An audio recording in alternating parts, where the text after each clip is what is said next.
हाँ सही,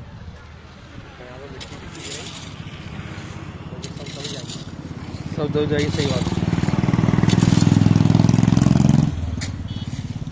जितनी निकले उतनी निकाल ली, हाँ बाद में मिट्टी एक साथ करवा दी। सही है।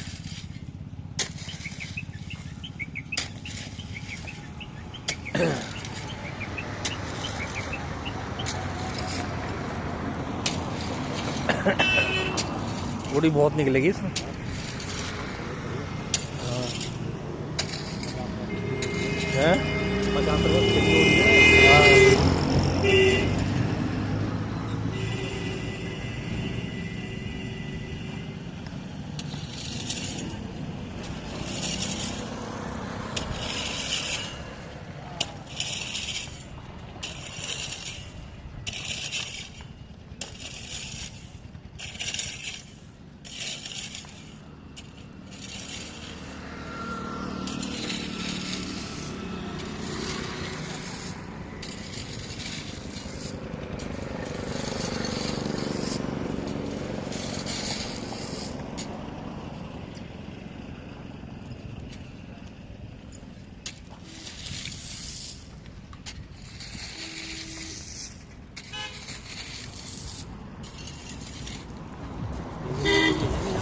पानी, हाँ ये जो मिट्टी है ना सब बह गई, रोड़ी रोड़ी गई। ये रोड़ी रोड़ी रह जाएगी।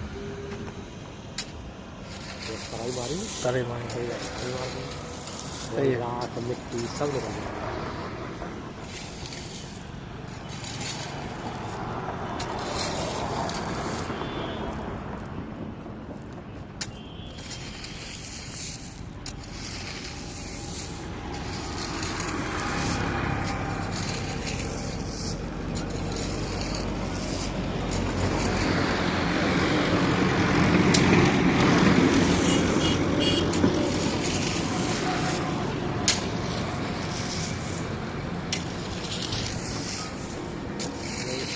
सारे कुत्ते बना कर करेंगे खबरें में। हाँ वही।